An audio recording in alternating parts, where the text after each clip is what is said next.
जय हिंद प्यारे बच्चों। आज हम लोग देखते हैं व्रत वाले अध्याय का एक सवाल।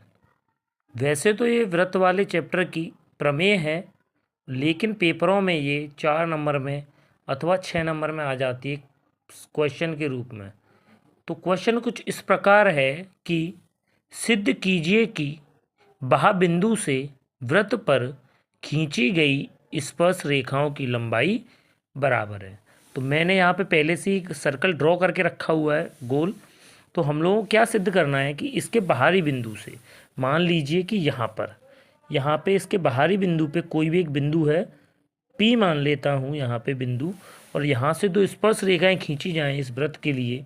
पहली स्पर्श रेखा ये जो कि इस बिंदु पे आके मिल रही है यहाँ पे अप्रोक्स, ठीक है, और अगली स्पर्श रेखा जो कि यहाँ आके मिल रही है।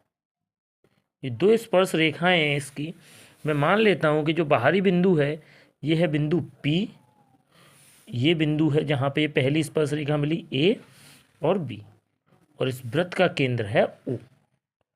तो हमारी संरचना कुछ इस प्रकार बनेगी, ठीक है। अब आगे देखते हैं उसने क्या बोला है कि हमको सिद्ध करना है स्पर्श रेखाओं की लंबाई।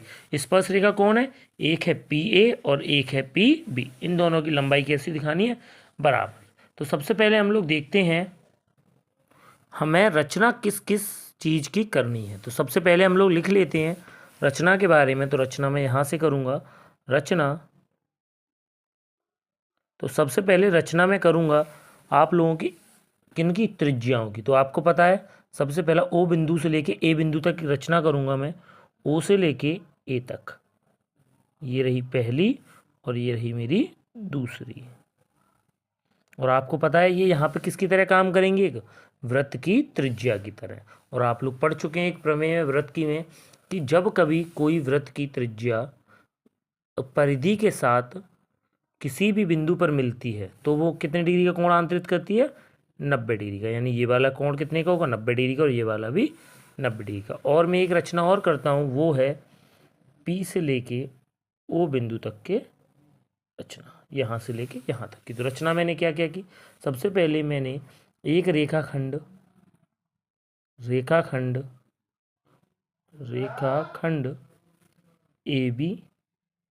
AO कॉमा OB तथा PO की रचना की।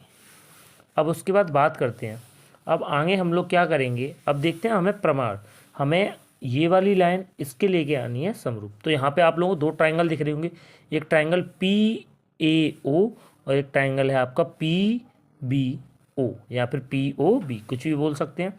अब देखो ज़रा आगे हम लोग देखते हैं इसका प्रमाण क्या है।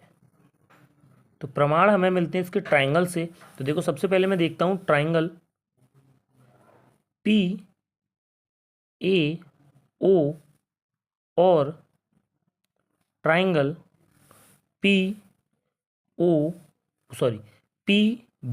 में, ट्रायंगल PBO में क्या क्या दे रखा है? तो ट्रायंगल PBO में, तो ट्रायंगल PBO में हमें दे रखा है, देखिए इन दोनों ट्रायंगल में एक जो रेखा है PO दोनों के लिए सेम है। यानी PO जो रेखा है इस वाले ट्रायंगल में भी आ रही है, ऊपर वाले में, और नीचे वाले ट्रायंगल में भी है। तो मैं लिख सकता हूँ यहाँ पे कि जो रेखा है आपकी PO वो क्या है? वो दोनों ट्रायंगल के अंदर क्या है? कॉमन है। क्या है? कॉमन है। कॉमन यानी कि उभयनिष्ठ है। और देखिए ज़रा यहाँ पे जो एंगल A है किसके बराबर है? इस एंगल B के। एंगल A किसके बराबर है? एंगल B के। क्योंकि दोनों कितने डिग्री के हैं? 90 डिग्री के। और क्यों है ये 90 डिग्री के? तो हम लोग लिख सकते हैं वृत्त की त्रिज्या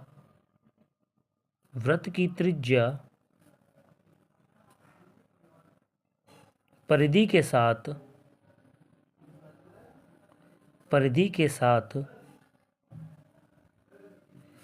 90 डिग्री का कोण बनाती है। ऐसे ही अब देखिए ये वाला एंगल किसके बराबर हो गया? ये वाला एंगल इसके बराबर हो गया और ये वाली लाइन इसके कॉमन आ चुकी है। ठीक है, अब बात करते हैं आगे की।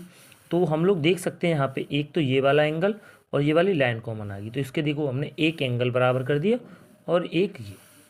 अब आगे देखें, अब देखिए यहाँ पे जो ए ओ है और ओ बी है, दोनों वृत्त की त्रिज्या हैं, तो ये दोनों आपस में बराबर होंगी।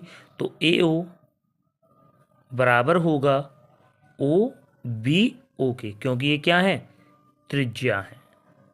तो यहाँ पे मैं बोल सकता हूँ कि एस ए एस वो सॉरी ए, हाँ ठीक है, देखो दो एंगल बराबर हो गए और एक भुजा बराबर होगी, यानी कि हम लोग बोलते हैं इसे क्या, एस ए एस, या कई लोग सॉरी ए एस। अगर दो एंगल वो सॉरी यहाँ पे देखिए एक और एक, ये दोनों भुजा बराबर हैं और ये वाली भुजा क्या है, दोनों के लिए कॉमन, और एक एंगल बराबर है। तो मैं बोल सकता हूँ यहाँ पे एस ए एस की कसौटी